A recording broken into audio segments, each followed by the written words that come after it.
Let me tell you something you might not want to hear, but need to hear.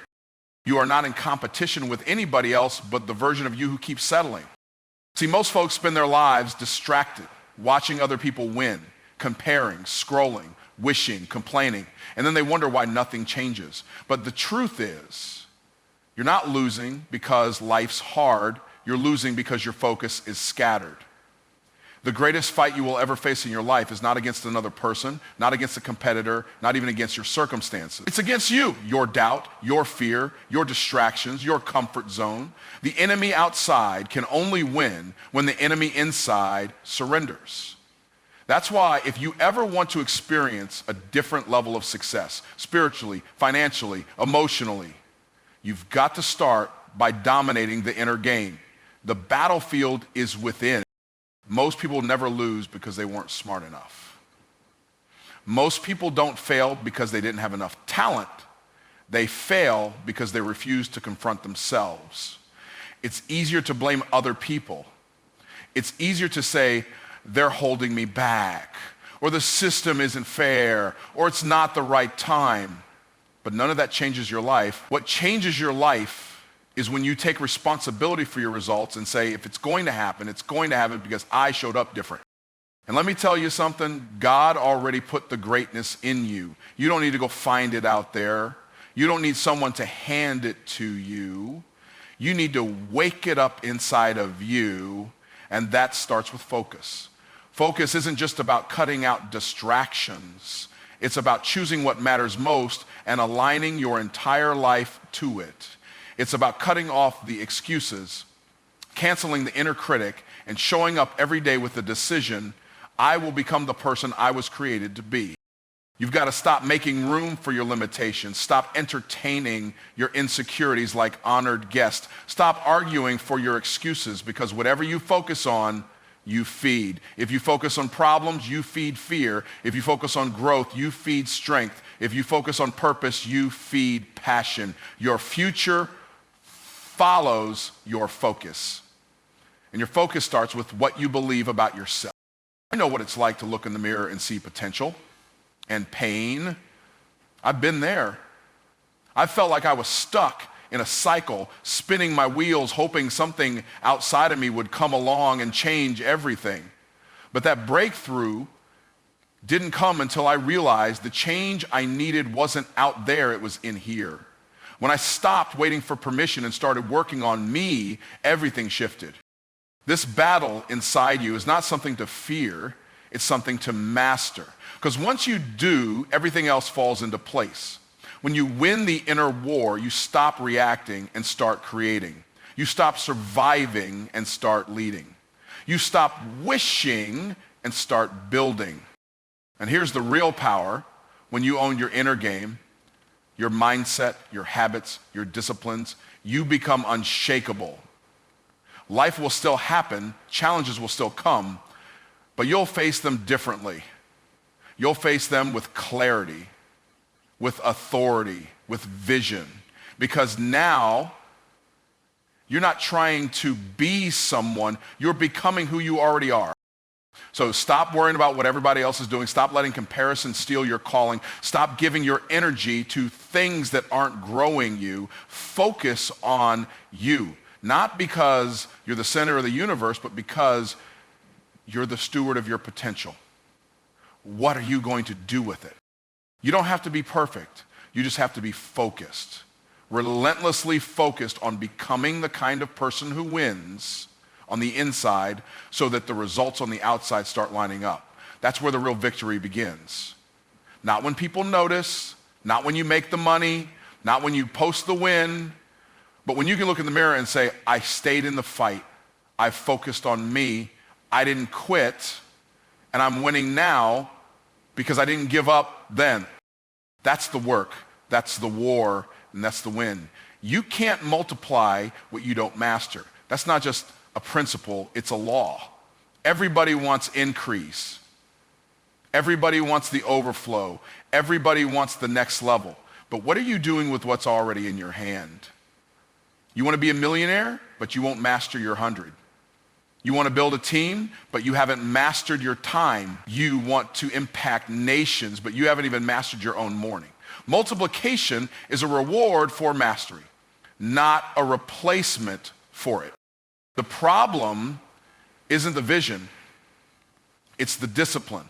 See, most people aren't stuck because of a lack of opportunity. They're stuck because they keep skipping the process of becoming the person who can handle what they're asking for. You've got dreams, that's great, but God doesn't bless potential, he blesses preparation. If you don't master the seed, you can't steward the harvest. You break it down. If you can't govern your thoughts, how can you lead a business? If you can't be consistent in private, how will you sustain influence in public? If you won't master your attitude in adversity, how will you navigate success with humility?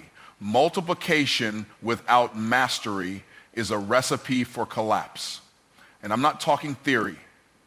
I've lived this. I remember when I was broke, I had a job, but I wasn't building. I had ideas, but no execution. I wasn't lazy, I just wasn't focused. I wanted more, but I didn't respect what I already had. And then one day, I heard the truth. You've been praying for what you haven't proven you can manage. That hit me like a freight train. I realized my life wasn't going to change until I changed, so I stopped chasing miracles and started mastering principles. I stopped wishing and started working. I got serious about the man in the mirror, and when I did that, multiplication came. Not all at once, but steadily, consistently as a result of mastery. Mastery is boring sometimes. It's unglamorous. It looks like waking up early.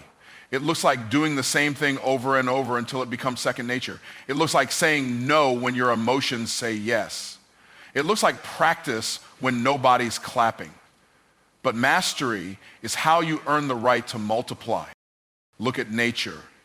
A seed has to be buried, covered, and broken before it can multiply. Mastery is the breaking ground where greatness is born. And just like in nature, what happens below the surface determines what grows above it. So the question isn't, are you ready for more? The question is, have you mastered where you are? God is not going to multiply disorder. He's not going to put power behind chaos. He's not going to give you people to lead if you can't even lead yourself. You're not waiting on a breakthrough. Your breakthrough is waiting on your obedience, waiting on your diligence, waiting on your ability to dominate the little things, because the truth is there are no little things. Every habit matters. Every thought matters. Every action is either training you to win or teaching you how to lose.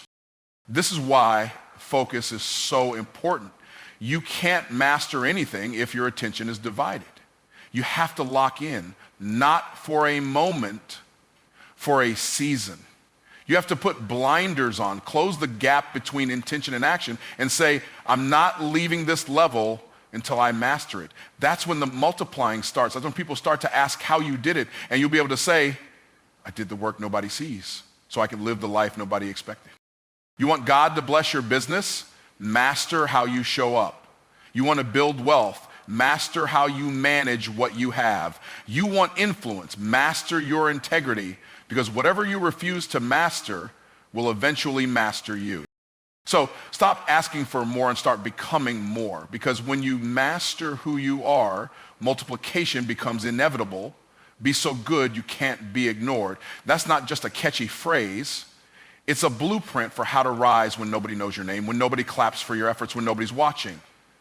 See, we live in a culture that's obsessed with recognition. Everybody wants to be seen, to be celebrated, to be discovered. But let me tell you something, visibility without value is vanity. And in God's kingdom, it's not about who sees you, it's about what you carry when no one's looking. If you really want to win, you've got to stop trying to be popular and start working on becoming powerful. Develop your gift in the dark. Sharpen your sword in the silence, because when the spotlight finally finds you, it will be too late to get ready. You've got to be ready. And you get ready by becoming so good, so sharp, so disciplined, so excellent that people can't help but notice the hand of God on your life. Let me be real with you. Favor will open the door, but excellence is what keeps you in the room. You can get a shot by grace, but you'll only stay by grind. You've got to put in the kind of work that nobody sees and be okay with the fact that no one's applauding yet, because when the time is right, the fruit will speak.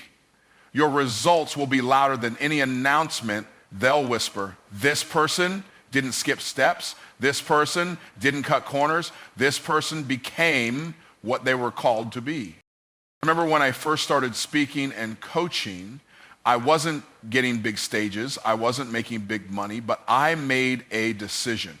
Every room I'm in, I'm going to dominate it. If it's 5 people, I'll give them what I'd give 5,000. Because I wasn't waiting for the platform to determine my preparation. I was preparing for the platform before it even existed. And guess what? That focus, that commitment, that level of intentionality, it began to bear fruit. Doors started opening, not because I asked, but because I delivered. And people started saying, who is this guy? Not because I was loud, but because I was effective.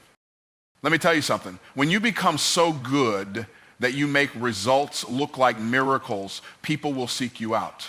You won't have to chase influence. Influence will chase you. And more importantly, you'll be trusted by heaven. Because God doesn't promote giftedness without character. He promotes the faithful, the diligent, the ones who treat the small stage like it's a stadium, the ones who clean their craft like it's sacred, because it is.